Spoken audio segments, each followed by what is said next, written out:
Okay,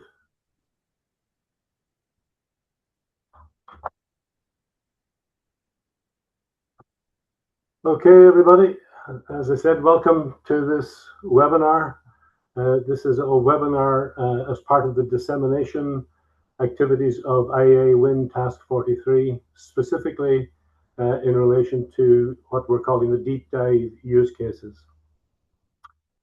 So the agenda is that I'll give a quick overview of Task 43 at the high level and down to the use case level, and then we'll step through each of the 4 use cases, and each of the task leaders or the team leaders there will give a quick update. I think we're hoping for any Q&A on the specific use case to happen in line with them, but we also have some time built in towards the end for more generic questions and answers, along with some polling questions and ways to participate, as it's shown on the agenda here. So this is the screenshot from the IEA Wind Task 43 website, and as you can see, our vision is to unlock the value of wind energy through digital transformation. And that term, the value of wind energy, will come up, I think, in most of the material throughout the rest of this webinar. Because it's a fundamental theme that has been all the way through phase 1, this current phase 2, and will be into phase 3 of Task 43. The mission is to act as a catalyst by driving open collaboration within and beyond the wind community. So learning from the tech industry or any other industry sector that we feel is appropriate, and to eventually make recommendations on methodologies, standards, recommended practices, and publish those through the IEA Wind mechanism. At a high level, Task 43 is run by 2 joint operating agents, Sarah Barber and Sean Sheng. Sean is on this call. And they act as the coordinators and decision makers at the highest level on the Task 43 structure. But on the right there, you'll see there's an organizing committee which supports them in that effort. And the organizing committee plus the operating agents try to coordinate Task 43 activities and keep it pointing in the right direction, taking into account feedback along the way as well. In addition to that, we have an industry advisory board, as you can see in the bottom left, and the intent of that advisory board is to allow us to keep checking with industry if we're tackling the right issues or working on the right priorities. So that's the high level structure. The participation at the moment is quite high. We have 1, 2, 3, 4, 8 different countries participating, and probably working on a few more. Sean may have further information on that. And a core objective of IEA Wind in general and Task 43 in particular is to engage in dissemination. So webinars, workshops, conference papers, whatever it is. And there's that list there that people can refer to on the bottom half of that slide. I would probably suggest starting on the website. You see there in the middle of the bullet points, IEA Wind website, and that gives a good overview of the project and the individual activities as well. In terms of the structure of the activities in Task 43, this diagram is intended to explain the various components.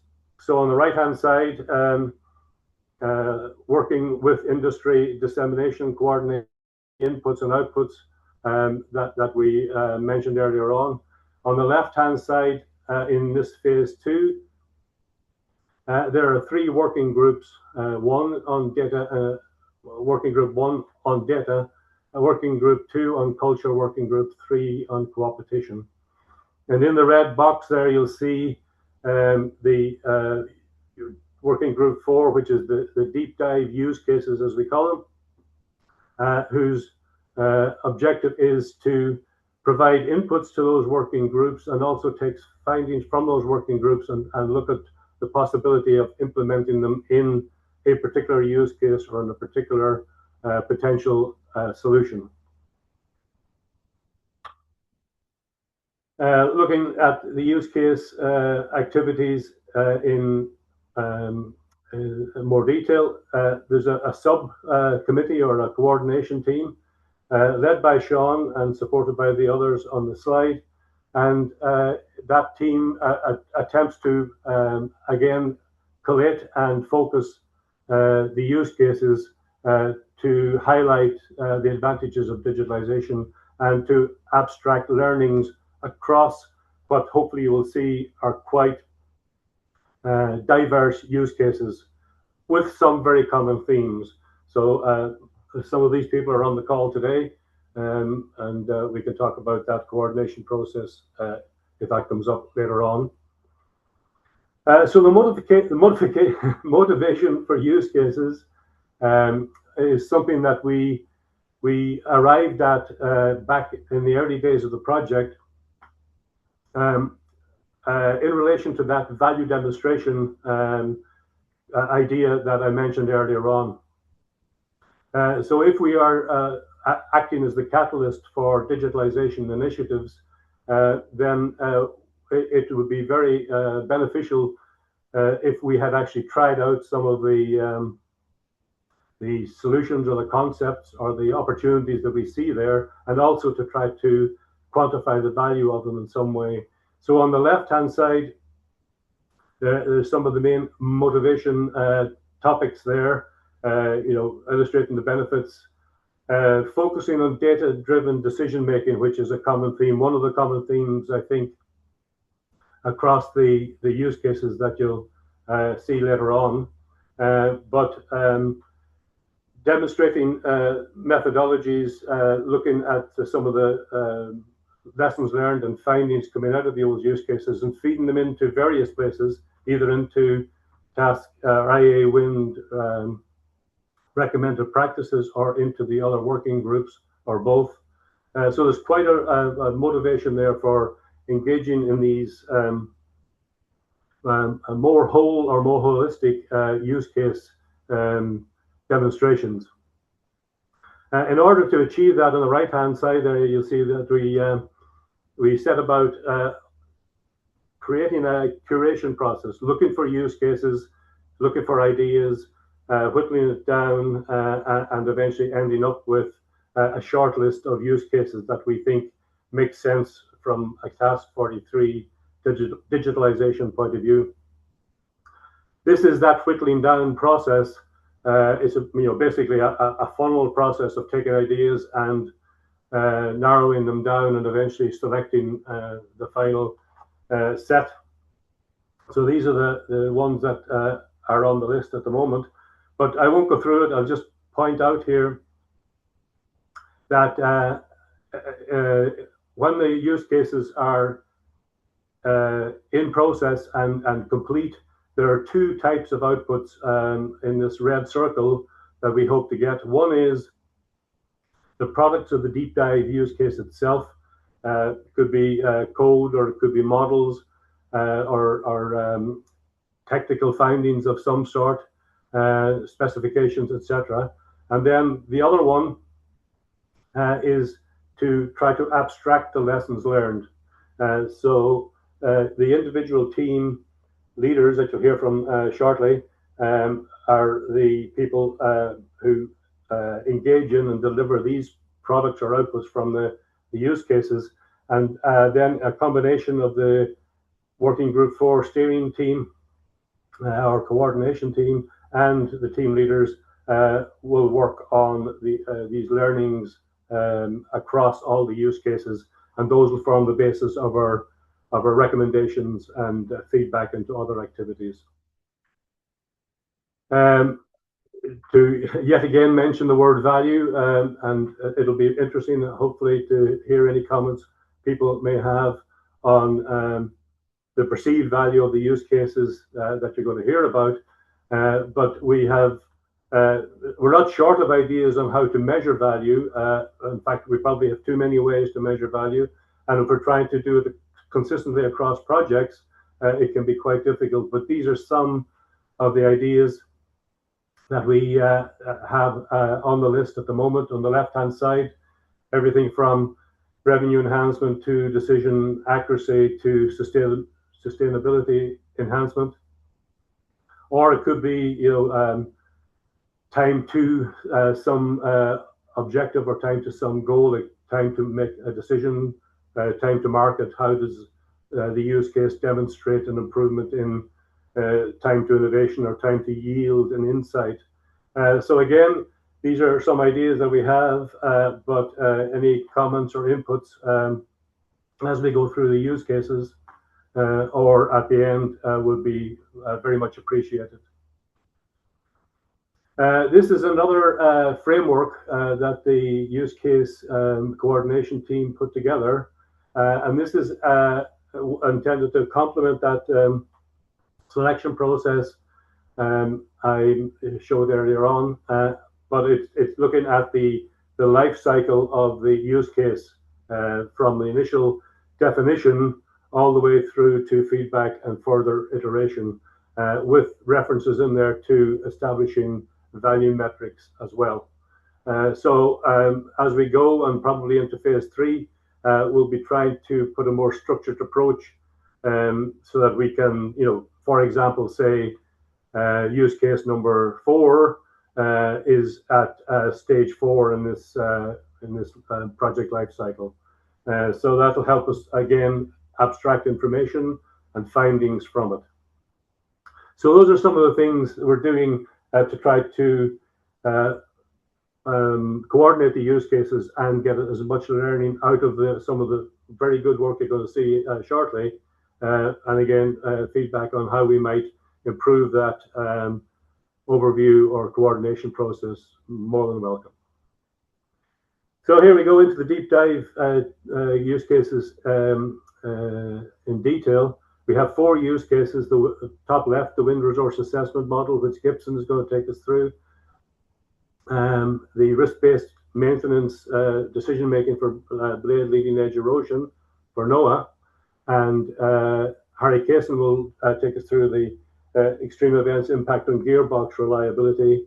And Roop take us through digital twins for decision support tools.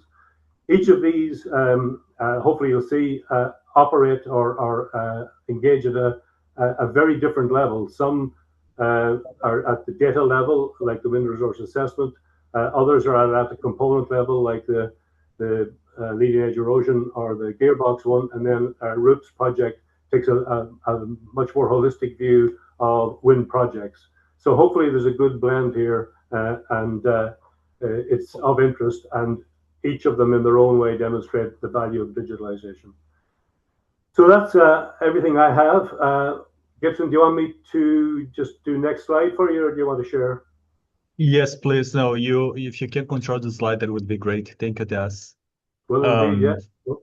Yeah, so today I'm going to be talking about the data model used for resource assessment. Even though we are talking primarily about wind, this data model is also compatible with solar. We took that into consideration. So what is the idea and what is the mission around the data model that I'm going to be presenting? We thought about efficiency, we thought about transparency, and we thought about a way to make a process that is can be reproduced over and over again. That was the idea, and of course, by doing that, we allow the exchange of information between organizations in a much easier way. So the focus here again is a wind resource assessment, can be done for solar as well, but we're trying to standardize the way that this data flows from place A to place B, so we can be more efficient, we can be more transparent, and so on. Next slide, please. So we've done this work through the years, and we have had many people contributing, and we're all volunteers, which is quite remarkable, given that we literally stop our day-to-day work and we meet. Um, it's bi-weekly. We've been doing this on and off through the time, through the years. And as you can see, we have a huge number of volunteers coming from different parts of the wind industry, from owners, operators, developers, consultants, startups, sensor manufacturers, universities, turbine manufacturers. So we have a quite broad participation in this subgroup. Next slide, please.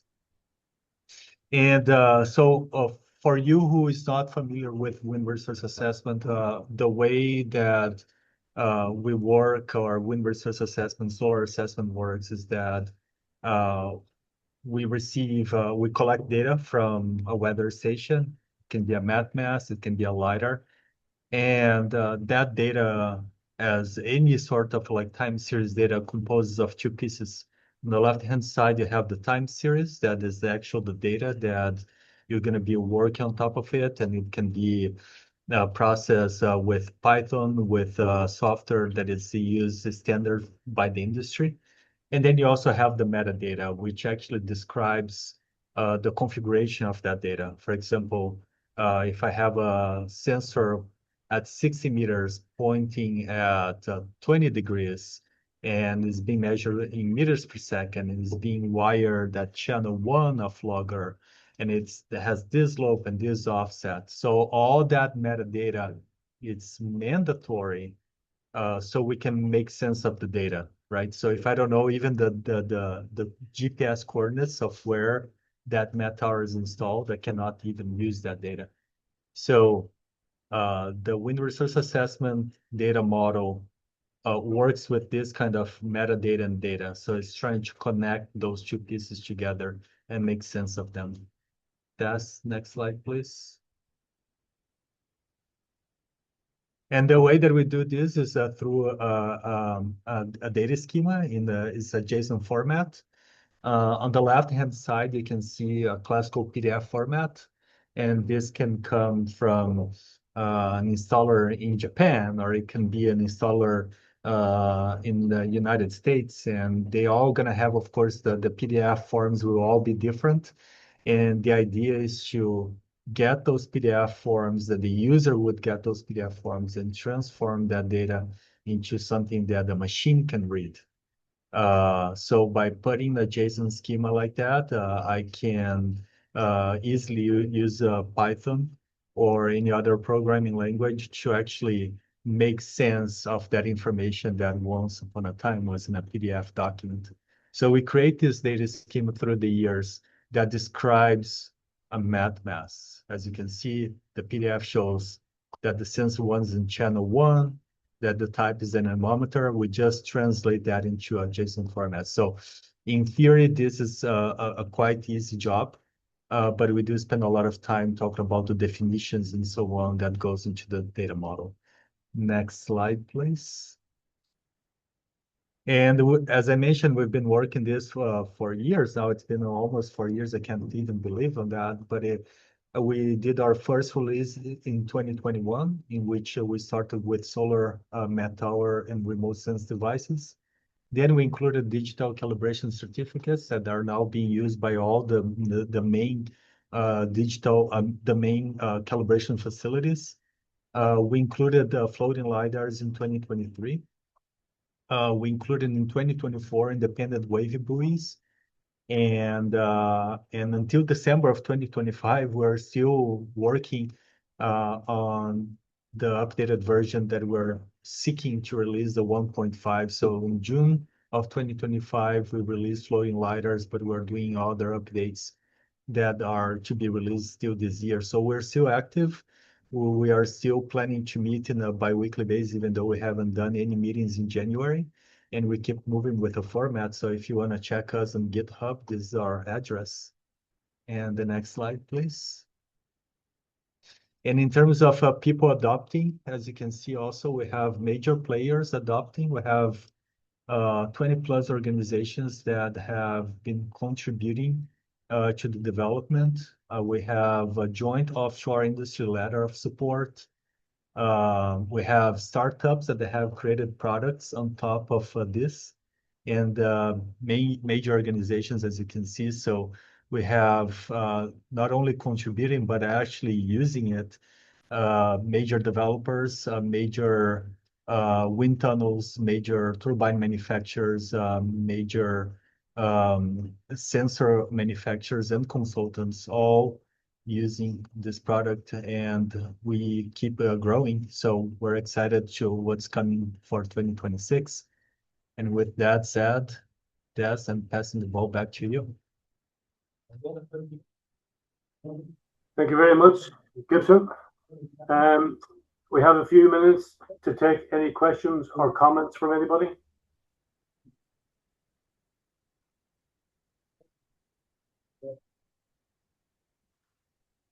One comment I would make, Gibson, is this is an excellent example of a full life cycle use case demonstration from initial problem statement all the way through to deployment and support.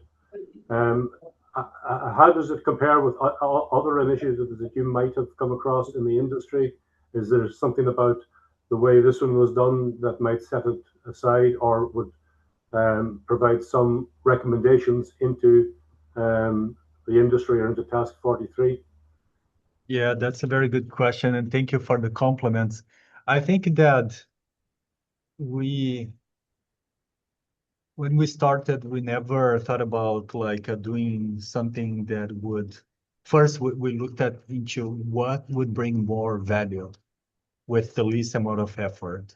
So that was the number one. And I think that the other thing that we kept in mind is that we had to create a group of people that would be committed in a regular basis. And we have been very committed on a regular basis. I think that if you look through any given year, we've met more than 6 months every 2 weeks. And we always made sure that we made that the roles and responsibilities within the task were very clear, and who would be writing the code, who would be doing the pull requests, who would be reviewing and so on. So we set that very clear to the participants.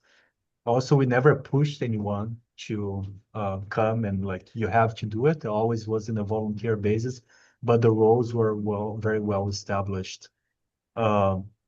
Yeah, I think that those were the reasons why we have been so successful. And we always ask the question, what should we do next? What should be the next problem that we should be tackling that is not so big that we still going to be able to deliver something? So I think that those, when I look back, as I've been working in the industry for many years and I've been involved in the IEC and so on, I think we've been successful by working in small groups and working small problems one at a time and tackling one at a time. Yeah, very interesting. I think some of your comments there will come up again towards the end as generic observations from the other use cases. So if there are no other questions, then maybe we'll move on to the next use case. Okay, thanks, Gibson. Thank you. Okay, Noah, do you want me to flick the slides, Noah? Yeah, if you don't mind, I can let you know. No Thanks, problem. Matt. All right, great. Thanks, everybody, for joining today. And I'm here to speak on our risk-based O&M use case group that's been together now for, I think, at least 5 years, maybe longer. If you could go to the next slide, Des, I'll provide a little background on this group. So the goal was to bring in a use case involving the solution-based architecture for risk-based maintenance. So helping to turn mental math into repeatable and systematic approaches and iterations. So trying to propagate things like decisions into future probabilities, applying logistical constraints, and trying to check cost and risk and validate that wherever we can through references and industry know-how. So in this case, we've focused our risk-based maintenance deep dive on blades. Since blades lack digitalization, they also are complex structures. So complex structures lacking data and sensors. And on top of it, we rely heavily on visual information such as photographs, mainly drone-based images, and the implications of blade damage are difficult to interpret based on surface. A lot of times there are subsurface phenomena happening at the same time. So we wanted to focus on a certain blade damage that we could model in a simple way, and also some way that we could look into how that would be optimized in a scenario at a wind farm. So because of that, we decided to work with leading edge erosion.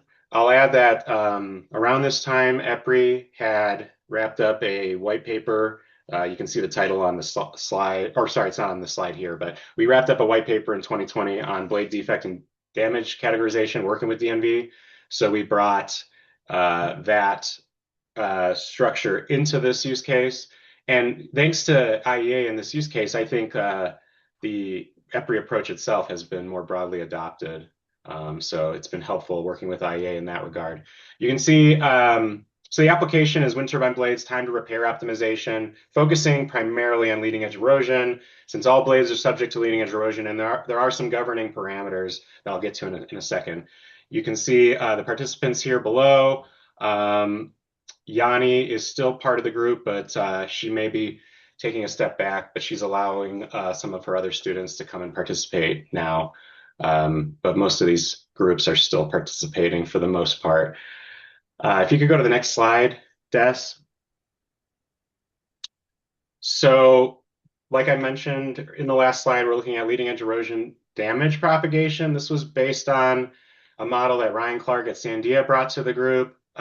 It's developed through a Springer erosion model. So the things that primarily govern leading edge erosion include the tip speed ratio of the blade, as well as the droplet size and the terminal velocity of those water droplets. Those are the main governing parameters. There are some other things that influence it, but these are the types of parameters that we wanted to incorporate. As we look at site risk profile as a function of geography, we can look at some of these environmental parameters to better understand that.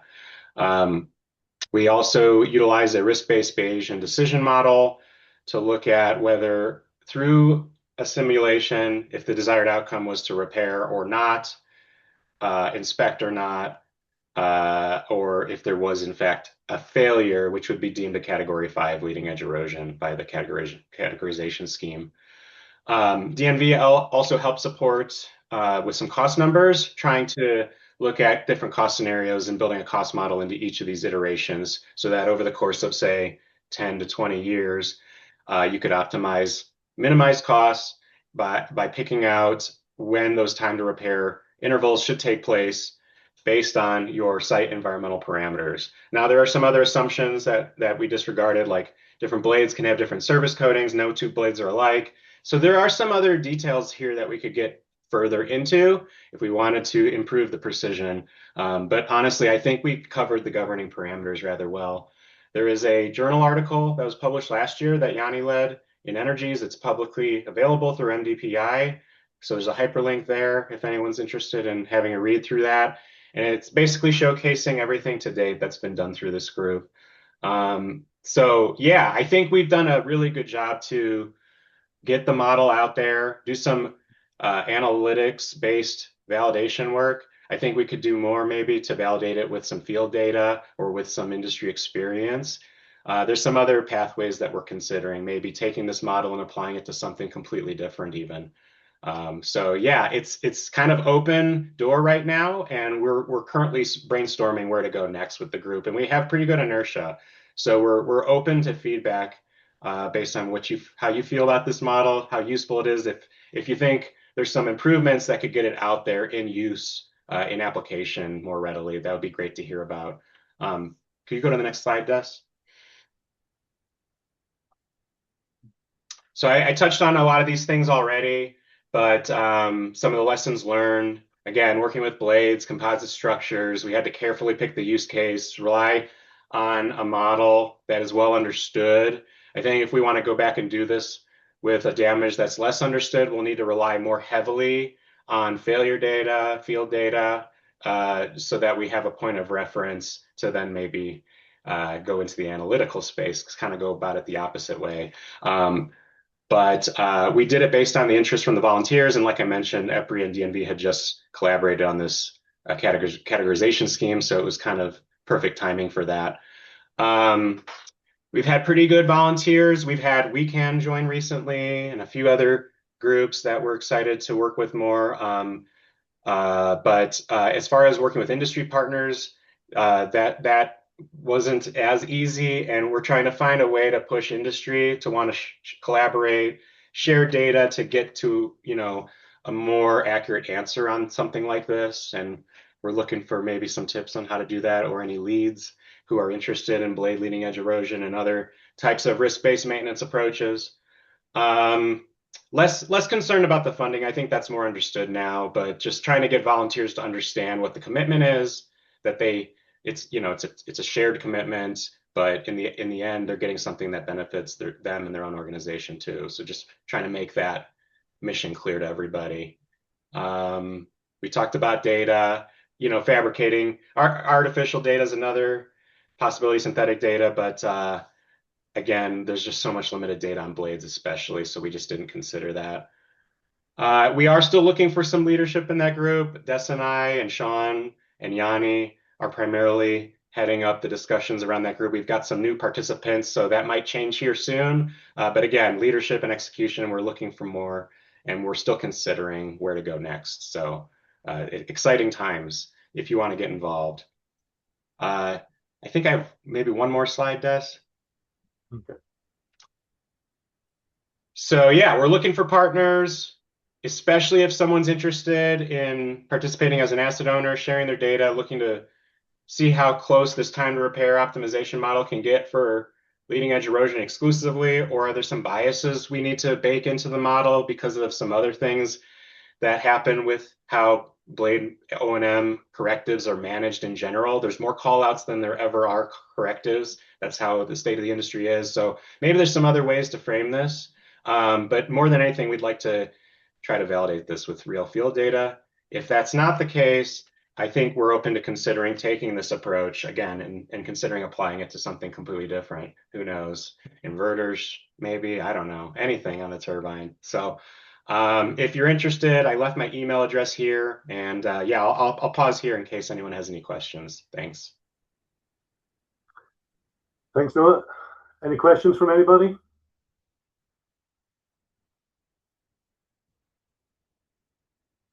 Again, I can probably think of many questions on all of these, but you echoed there some of the comments that Gibson made about starting off with a very focused objective. And I happen to know this is how you got down to the leading edge erosion as the defect type to focus on. But then in your slides, you show that the solution fans out or spreads out into multiple models. So it ended up with multiple models, multiple data sources. So quite a complex solution framework required to get to this very specific repair or defer decision. Do you think that's typical of this type of decision support project? Is it always going to require multiple data sources and some way of bringing them all together? That's a good question, Des. I think ultimately the answer is yes.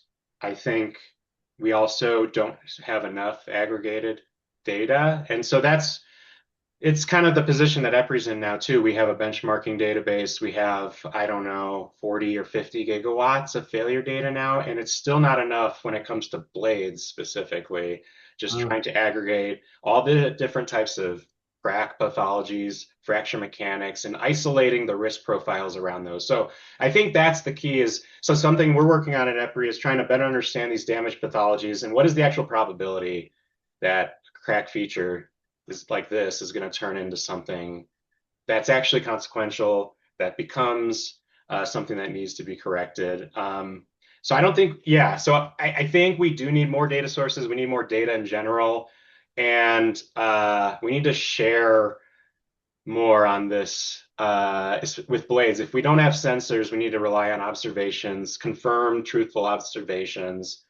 But there's also this onset of digitalization happening with blades. There's a lot more third parties offering more sensors, and now OEMs are even factory fitting more sensors on the blades. So I think in time, yes, the sensor fusion is really what's going to be the thing to accelerate. Otherwise, we got to keep relying on failures as they occur, and we're going to have a tough time getting ahead of that. Otherwise, I think. Yeah, absolutely. Thanks, William. Yeah, so if no other questions, then again, we'll move on. Thanks, Noah. Thanks. Okay, Harry Kaysen. Excellent. Again, I think. Do you want me to do the slides, or do you want to share? I'm more than happy for you to do the slides, although there might be some clicking involved or videos, but that's about That's it. okay. Keep Okay, the good. instructions clear. Exactly, I will do. Excellent. So thank you everyone for joining. So this particular deep dive use case focuses on extreme event impacts on gearbox reliability, and more specifically at the moment, the impact of wind gusts on onshore wind turbine gearboxes. Next slide, please, Des. So when we started off this work, it very much stemmed from an existing PhD research. So I'm a PhD researcher at University College London, where we were working with the insurance sector to to develop fragility and vulnerability functions. So functions which quantify losses as a result of particular natural hazard events. And in this case, we ended up focusing very much on a core component within wind turbines and onshore wind turbines in particular when it comes to claims. And on top of that, windstorms were identified as a major hazard as well for onshore wind turbines. And whilst the literature between the two, both the components as well as the hazard, is very limited and also has high levels of uncertainty, we wanted to go about quantifying what the potential impact could be. And in doing so, we worked with the IEA Wind Task 43 in also bringing value to wind digitalization in that process. So as part of what we have been doing is developing a framework for quantifying the losses for onshore wind turbine gearboxes as a result of these extreme weather events, but also want to be able to show and demonstrate value of knowledge engineering. So the approach that we ended up doing and engaging with was an elicitation-based approach, so a quantitative elicitation approach. And in doing so, what we are trying to do is show the value of using expert knowledge in quantifying losses. So directly taking expert knowledge and bringing it all the way to the end to financial value. And as part of this process, we went about developing a taxonomy for gearbox damage in order for us to be able to start quantifying the probability of damage before converting to losses. And in doing so, we wanted to also create a framework that didn't just work for the insurance sector, but also worked for the wind sector as well and other sectors.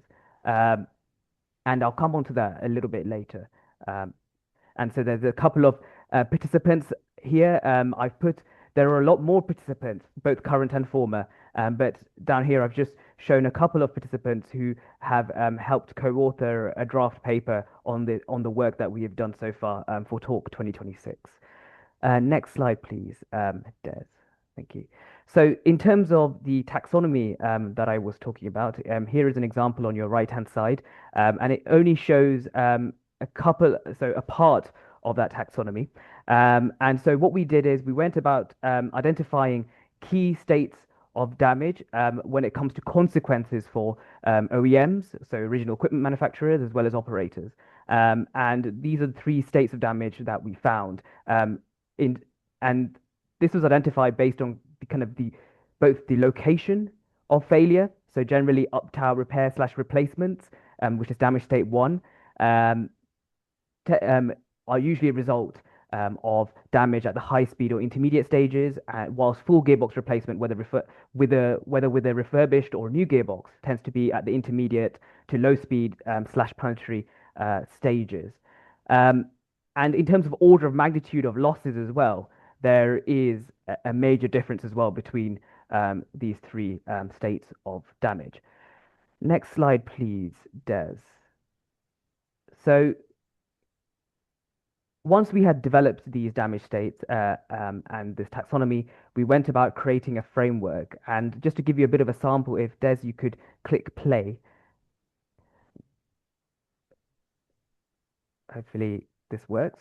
Excellent. So what we went about doing is developing a Bayesian network-based framework, which is able to develop a 3D fragility surface like this one on your right, which is able to quantify the probability of reaching or exceeding a given state of damage, so in this case, full replacement, at any given time point in the gearbox's life.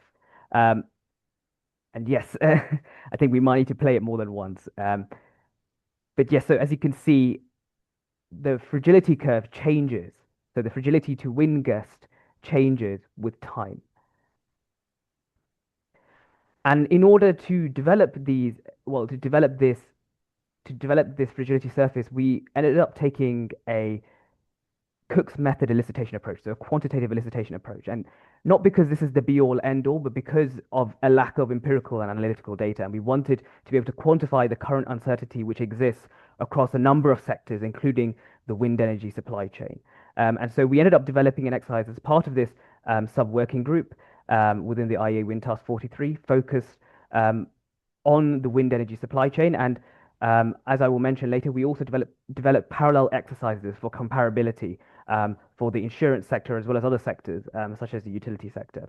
We then got some feedback from the Drivetrain Reliability Collaborative workshop in February 2025. So in terms of timeframes, this working group started in July 2024. We were getting feedback on our elicitation exercise around February 2025 at DRC 2025. And then we conducted the elicitation exercise between August and November 2025 in just a few months ago. And we have so as of last week, just attempt to publish some preliminary results within a draft conference paper for Talk 2026. And we're still waiting for the peer review outcome, which will come around the end of February. Okay, so next slide, please. Thank you.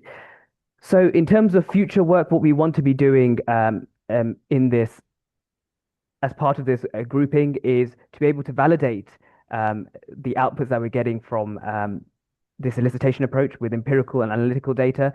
We have already started doing that, but we want to gather as much empirical analytical data as much as possible. This includes potential for experimental studies as well, and full-scale testing at some point potentially. We also want to present our full analysis. So in the Talk 2026 paper, we only focused on the outputs from the wind energy supply chain, but we want to also be able to compare it with what the insurance sector, as well as other sectors such as the utility sector, are saying as well. At present, we're only showing what the probability of reaching these different states of damage that I've mentioned, but we also want to be able to convert those damage states into financial losses. And eventually, you'll have a surface which shows the potential loss from any given wind gust event at any given time point in the service life of a gearbox. And that's the long-term goal. And a lot of what we're trying to do as well, and I think moving on to the new phase of Task 43, is to be able to use more open source tools. So some of the software tools that we've been using are closed source, so using more open source tools and giving a bit more thought in terms of how we can integrate this framework, this elicitation-based framework within knowledge-based systems such as digital twins moving forward, and how we can really make use of expert-based knowledge. But yes, so if you would like to learn more and engage, do feel free to contact me at the email below. So heddykerson.baskeren.21@ucl.ac.uk. But I'm also happy to take questions now as well.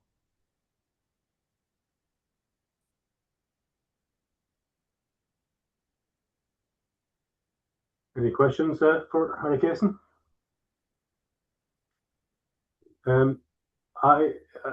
This is a very interesting project, at least from my own perspective, Harry Kaysen, because it's the first time I became aware of this elicitation process or the knowledge engineering activity. And I know you're still working on it, or you have lots more work to do, but initial validation of that suggests it's quite close to what might be considered more traditional analysis from failure data or machine data. This sounds very promising. Are there any other opportunities that you can think of that we could apply this knowledge engineering approach to? Yes, so I think so one thing that I probably skimmed over here and probably didn't go into more details is that we want to try different case studies as well. So at the moment, we've really knuckled down on a particular capacity class, so the 1.5 to 2 megawatt capacity class, which is um, a a model which is widely used and there's a lot of existing experience in the field. But now I think the real challenge is going to be now transferring this approach to other models which have less experience in the field and seeing how they perform and if this framework still works really well with these different case studies and different megawatt capacities as well. Um, and this is, I guess, this elicitation approach also was there to quantify the uncertainty because there wasn't a lot of um, um, literature out there that kind of linked the impact of wind gusts to gearbox failure. Um, and really, what we want to do is highlight areas, and as you know, Des, we've already been able to start to highlight areas which require a bit more research, and this can probably give a bit more direction in terms of analytical studies and experimental studies as well. So when we're looking at this kind of knowledge-based system, it shouldn't be something that is entirely dependent on the elicitation approach, but use the elicitation approach alongside other data points, such as empirical evidence, as well as further analytical studies. Yeah, really interesting. Okay, thank you very much, Harry Kaysen. And last but not least, maybe we move on to Roop.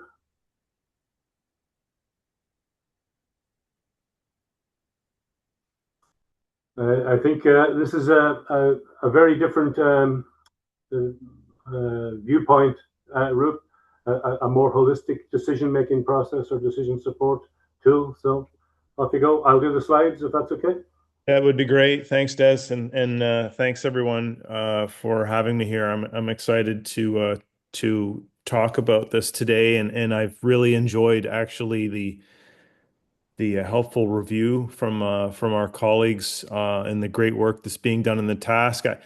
I think it's important to remind ourselves how vast this task is, and that we're sitting in one section of it, and it's already a broad swath of extremely granular work, which is necessary when you're doing credible work that is supposed to properly reveal the physical mechanisms that are describing how wind turbines behave and how they harvest energy and produce revenue.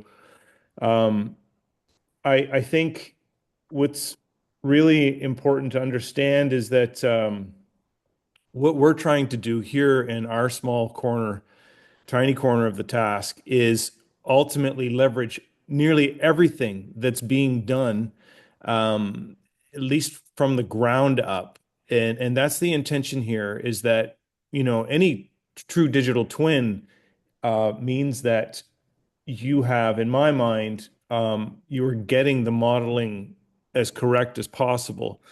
And I don't think there's a digital twin out there that's doing that perfectly. But and again, with wind turbines, it's very difficult because of how complex the machines are. But what is important is, I think, rather than worry about getting every particular thing right, you still want to have a very good holistic picture of what's possible with the data that you do have. There is a danger in sort of micro-analyzing yourself into a corner and pointing out that you've got spectacular data or information on how to resolve when a failure is going to occur in a bearing. And it's, well, okay, we better replace that bearing because it's going to fail in 2 years. We know with great certainty it's going to fail in 2 years.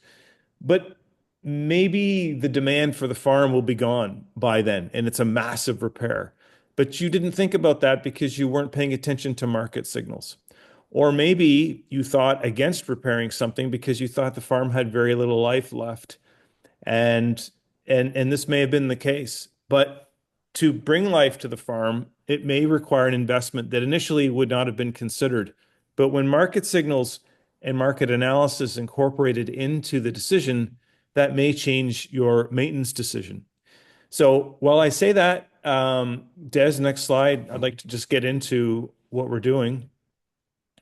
So we are trying to leverage the exciting data streams that are now available to us that weren't available when all of this started many years ago.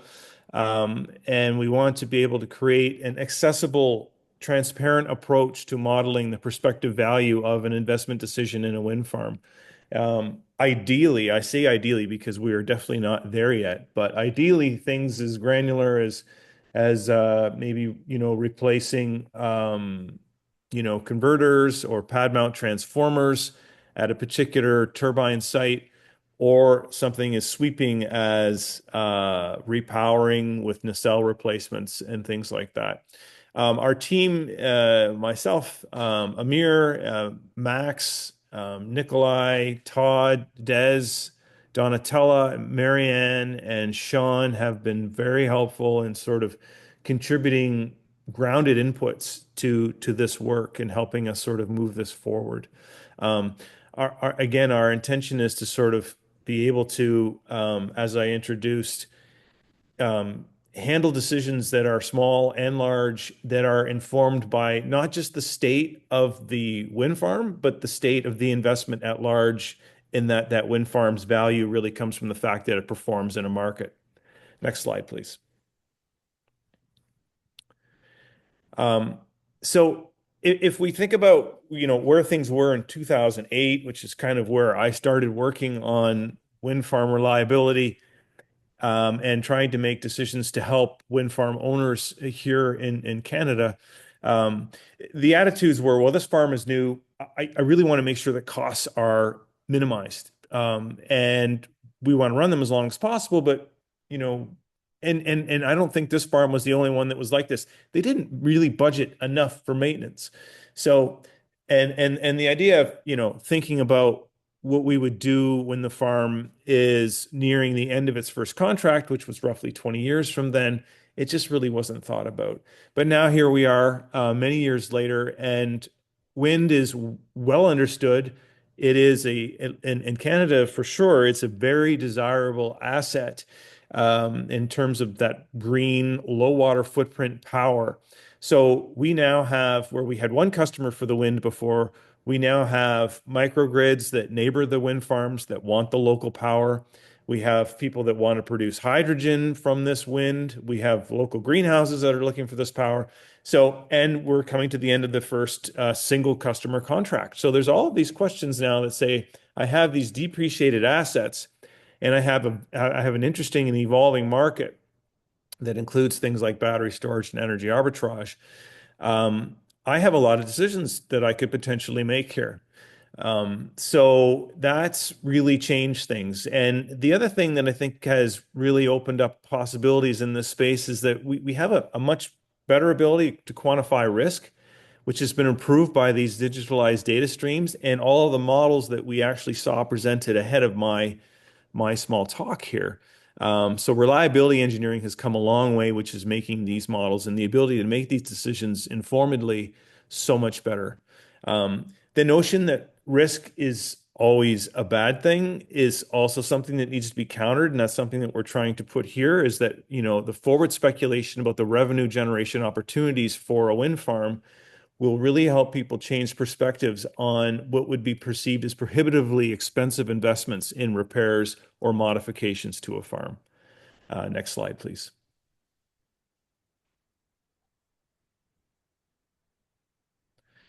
So our interest was, we were thinking, how can we produce a modular, accessible, visual decision support system that is robust and frankly need not be that complicated in its details, in its granular details that support it. There are complexities. And those are supplied by the colleagues who've presented already and the other work that's being done in the task. But our plan was to see what really basic, well understood, standardized inputs can we take into this, basically what is a discounted cash flow backbone, and use that to help overarching decisions be made with proper informed support in a farm. And those can be obviously things like the remaining useful life of the components, right? We've been talking extensively about that.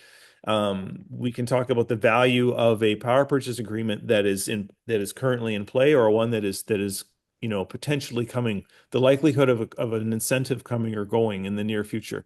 So these things are really important to model in, and they're things that are understood by everybody, and they're easily plugged into this backbone. Next slide, please.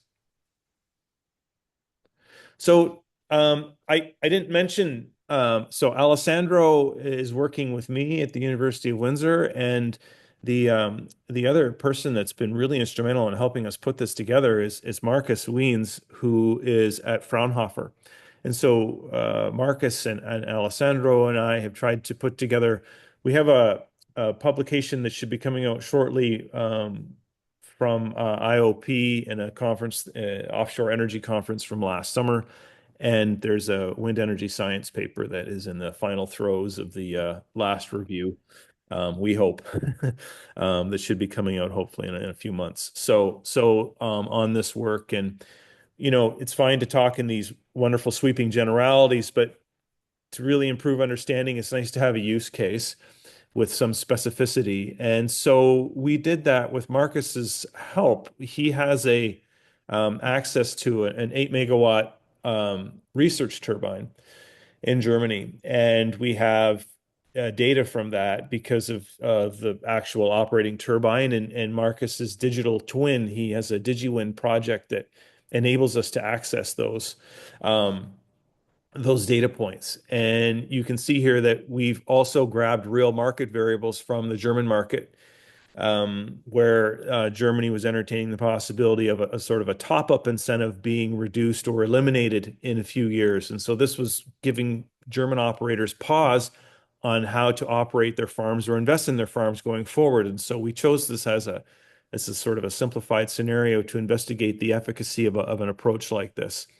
So in terms of major components to focus on, we really looked at a farm that was about 20 years old. And when we say a farm, we're looking at an individual unit. In this case, we're looking at one turbine. You can obviously spread this across an entire farm, but we're looking at a turbine that's 20 years old. And we're looking at what would happen if we tried to operate this for another 15 years, which again, in Canada, I'll just say, because it's an area that I know well, is being considered. These farms are about 20 years old, and people want to go at least another 15. So blades, hub, and tower were the major components that we're looking at replacing or thinking about. And the major market variable that we were playing with here was this top-up power sale price provided by the government, that was originally around 73 euros per megawatt hour, would potentially drop if the incentive was removed to 50 euros per megawatt hour. Next slide, please. So what happens is the model is, again, extremely basic in that it's essentially a Monte Carlo simulation that looks at the probability of these. We take the inputs that come in, and each input is assigned sort of its own probability distribution. Those probability distributions feed into the Monte Carlo simulation to help us determine how frequently in the 10,000, for instance, cases that we look at, the remaining useful life stays at 7 years or at the predicted 5 years, or if whether or not the incentive or the market variable will change in 1 year, or if it changes, how much will it change by? So these variances are all accounted for in these simulations. And so in this first case, and there's only two, and the next slide is my final slide, but I'll just go back one slide, Des, sorry. Yeah, I apologies. I would, yeah, thank you. This one, in this case, this scenario, there's a 99% chance that the market top up will end at year 16. So year 21. So the very next year after the expiration of our 20-year run.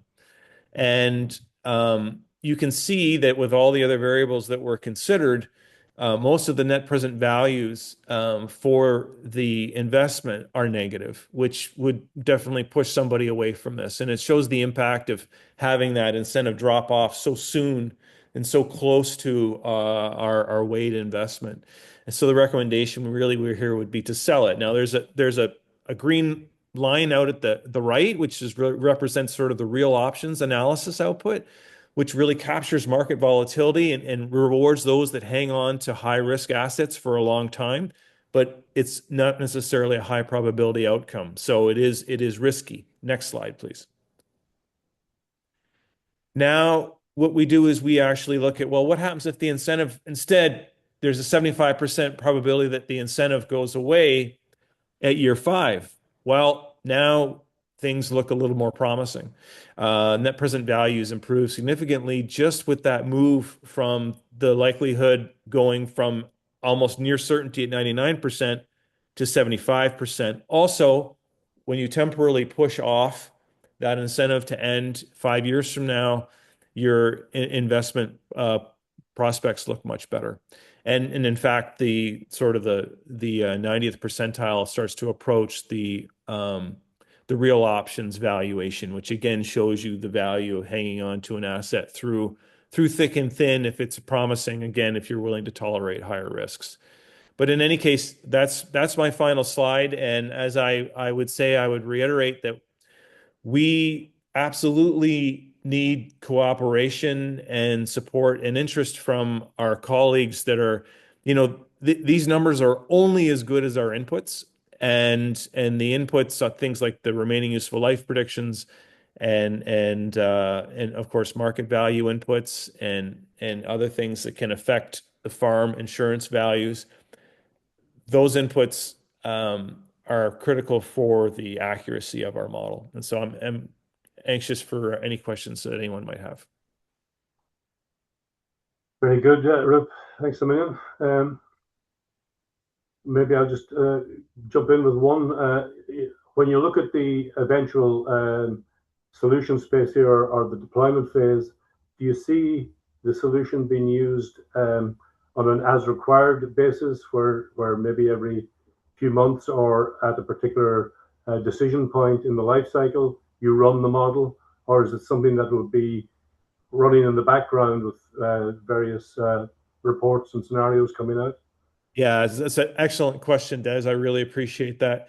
Our aspiration would be that this would be running in real time all the time, and when it's working, when this model is working, whether you're queuing it with an investment question or not, you should have a real-time valuation of what the farmer's worth at every moment, based on every single real-time remaining useful life input that's being fed in, based on the current contract that you're operating in, based on changes in the news in terms of the mood of an administration. And so they can be back propagated into the model to have a risk-adjusted valuation so that when you go to weigh the investment, you're weighing it against the real-time full holistic value of your asset. Excellent. Thank you very much. My apologies as well. We're well over time. I should have scheduled another hour maybe, but thanks again. And maybe we'll just start to wrap up. Sean, are you still there yet? Yeah, I think maybe quickly wrap up. We may skip the polling questions since that may Yeah. take some time. Yeah. Okay. Please. Thank you. Okay, let me just quickly go through this. These are high-level observations that probably the steering team would recognize from looking across all the projects, but we heard them echoed quite a few times today. When you're embarking on a digitalization project, having a good idea of where you want to start, what the initial scope is, and build your team around that. And then it may fan out or expand later on, but getting off to that clean start with a well-defined problem and the right team to solve it, it seems to be a common theme. Multidisciplinary teams, it's very evident on across the 4 use cases that the more diverse capability you have, the higher value opportunities you can pursue. Likewise, for diverse data sets, no less so than the ones Rup just described there. If you had real-time feed of those sorts of data into a model like that, it would definitely give you far better and far deeper insights into profitability or return on investment or whatever the objective is. A couple of times we heard reference to component damage states. There seems to be not a lot of work out there that allows you to build on recognized damage states for various types of components, but it's a fundamental requirement.